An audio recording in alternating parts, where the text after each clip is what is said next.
যারা কোরআনকে অনর্থক বিষয়বস্তু হিসেবে পিছনে ফেলে রাখবে তাদের বিরুদ্ধে আমার নবী, প্রিয় নবী মুহাম্মদুর রাসূলুল্লাহ সাল্লাল্লাহু আলাইহি ওয়াসাল্লাম মামলা দায়ের করবেন। আমার প্রিয় ভাইরা, রাসূল সাল্লাল্লাহু আলাইহি ওয়াসাল্লাম যেখানে শাফাআত করবেন সেইখানে যদি আমাদের বিরুদ্ধে দাঁড়িয়ে যান, আমাদের বিরুদ্ধে যদি মামলা দায়ের করবেন, ওই মামলা ওভারটেক করে কি জান্নাতে যাওয়া যাবে?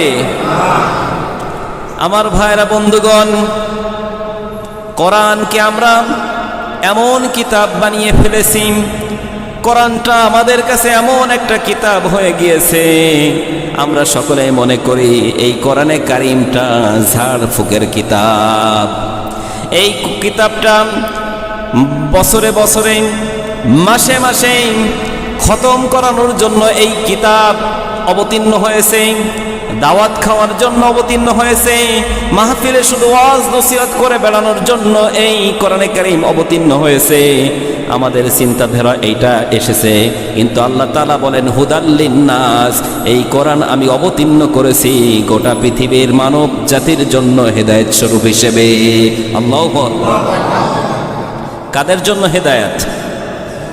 মানব জাতি যারা, মানুষ পদবাচ্যে বিবেচিত যারা, তাদের জন্য আল্লাহ পাক রব্বুল আলামিন এই কোরআনুল কারীমকে অবতীর্ণ করেছেন।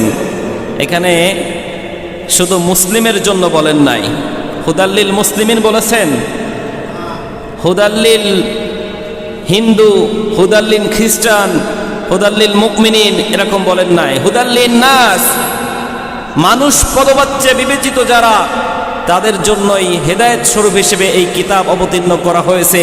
সে হতে পারে হিন্দু, সে হতে পারে খ্রিস্টান, সে হতে পারে বৌদ্ধ, অন্য ধর্মেরও হতে পারে, মুসলমান হতে পারে, ঠিক না বেঠিক? অর্থাৎ এই কিতাবটা আমরা আবার আলাদা করে ফেলেছি। অনেকেই এই বক্তব্য দিচ্ছে কোরআন আর বিজ্ঞান দুইটা আলাদা, সাংঘর্ষিক। আমি বলতে চাই কোরআন আর বিজ্ঞান কখনো আলাদা না, কোরআন আর বিজ্ঞান একই। আল্লাহ পাক রব্বুল আলামিন কোরআনে কারীমের মধ্যে জানিয়েছেন ইয়াসিন ওয়াল কুরআনিল হাকীম। আল্লাহ পাক রব্বুল আলামিন বলতেছেন বিজ্ঞানময় কোরআনের কসম। অর্থাৎ এর দ্বারা কি বোঝা যায় না কোরআন একটা বিজ্ঞান? কোরআনের থেকে বিজ্ঞান এসেছে নাকি বিজ্ঞান থেকে কোরআন এসেছে? কোরআন থেকে বিজ্ঞানের আবিষ্কার। আমরা এইটা বলতে চাই যে কোরআন থেকে বিজ্ঞানের আবিষ্কার, আর এই বিজ্ঞান সায়েন্টিস্টরা যারা, সায়েন্টিফিক্স যারা, তারা বিজ্ঞানের যে নব নব যে আবিষ্কারগুলো করেছে সবগুলো কোরআনে কারীম গবেষণা করে করে এই বিজ্ঞানময় নব আবিষ্কৃত জিনিসপত্রগুলো তারা কোরআন থেকে দেখে দেখে আবিষ্কার করেছে। আমরা এখানে কি এয়ার কন্ডিশন, এসির মধ্যে আছি না? এই এসি আবিষ্কার করেছে কিভাবে জানেন? সাইয়েদিনা ইব্রাহিম আলাইহিস সালাম কাফেরদের, ইহুদি খ্রিস্টানদের, মূর্তি পূজারীদের ত্রাস হয়ে গিয়েছিলেন। হয়ে যাওয়ার পরে এই ইহুদি খ্রিস্টানরা, এই কাফেররা, তার স্বজাতির লোকেরা মূর্তি ভেঙে ফেলার কারণে সিদ্ধান্ত নিল এই ইব্রাহিমকে আগুনের ভিতরে নিক্ষিপ্ত করা হবে, এবং আগুনেতে নিক্ষিপ্ত করার জন্য বিশাল বড় একটা সরকার উপরে উঠানো হলো। ওখান থেকে তিনি তাকিয়ে দেখলেন নিচের দিকে যে কারা আছে। চিন্তা করলেন আমাকে আগুনে নিক্ষিপ্ত করার জন্য উপরে উঠানো হয়েছে, নিশ্চয়ই আমার আত্মীয় স্বজন যারা আছে, আমার বাবা আছে, নিশ্চয়ই আমাকে বাঁচানোর জন্য চেষ্টা করবে। কিন্তু উনি নিচের দিকে তাকিয়ে দেখলেন তার বাবা আজর সবার আগে রশি ধরে আছে।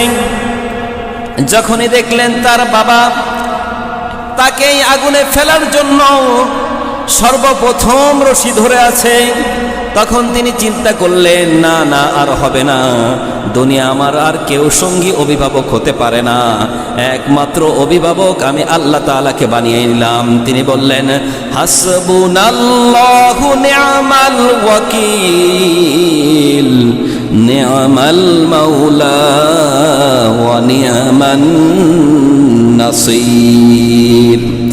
আয় রাব্বি কারীম, তুমি একমাত্র অভিভাবক, তুমি ছাড়া দুনিয়ার আর কোনো অভিভাবক আমার নাই, তুমি ছাড়া আর কেউ সাহায্যকারী নাই, একমাত্র তুমি আমাকে সাহায্য করতে পারো।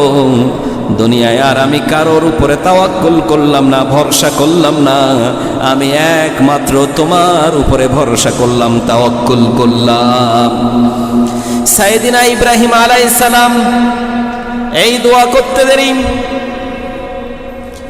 আল্লাহ পাক রব্বুল আলামিন সরাসরি ফেরেশতাকে নাজিল অবতীর্ণ করলেন না, ফেরেশতাকে অর্ডার করলেন না, সরাসরি আগুনকে তিনি অর্ডার করলেন, বারদাউ ওয়া সালামান আলা ইব্রাহিম। আল্লাহু আকবার। হে আগুন, আমার ইব্রাহিমের জন্যে তুমি এয়ার কন্ডিশন হয়ে যাও, ঠান্ডা হয়ে যাও। এমন ঠান্ডা না, বারদান শব্দের শাব্দিক অর্থ এসেছে, তাফসিরের মধ্যে দুইটা অর্থ এসেছে এখানে, একেবারে গরমও হবে না, আবার একেবারে ঠান্ডা হবে না। যদি ঠান্ডা হয় তাহলে ইব্রাহিমের কষ্ট হবে, আবার গরম হলেও ইব্রাহিমের কষ্ট হবে। এই কারণে এমন অবস্থা করবা, এয়ার কন্ডিশন। আমরা যেরকম এসির ভিতরে রয়েছি, এয়ার কন্ডিশনের মধ্যে রয়েছি, যেরকম ভাবে আমাদের ঠান্ডাও লাগে না, তেমন গরমও লাগে না, একেবারে এরকম ভাবে ঠান্ডা করে দিয়েছিলেন আগুনটাকে। আল্লাহু আকবার। 40টা দিন সাইয়েদিনা ইব্রাহিম আলাইহিস সালাম আগুনের মধ্যে থাকলেন, চলাফেরা করলেন, একটা ফোঁটা শরীর থেকে একটা পশম পর্যন্ত পড়ে নাই, ঠিক না বেঠিক? 40টা দিন কিভাবে ইব্রাহিম আলাইহিস সালাম আগুনের মধ্যে থাকলেন, এটা গবেষণা করে করে করে বিজ্ঞানীরা এই এয়ার কন্ডিশন আবিষ্কার করেছে। আল্লাহু আকবার। তো প্রত্যেকটা স্থাপনা, প্রত্যেকটা গবেষণা করে করে প্রত্যেকটা বিষয় বিজ্ঞানীরা আবিষ্কার করতেছে। বিজ্ঞানের বিকাশ যত ছড়িয়ে পড়বে, বিজ্ঞান যত বিকশিত হবে, তত সহজে মানুষ কোরআনে কারীম বুঝতে সক্ষম হবে। এই যে আমরা ইন্টারনেট ব্যবহার করি, আছে না?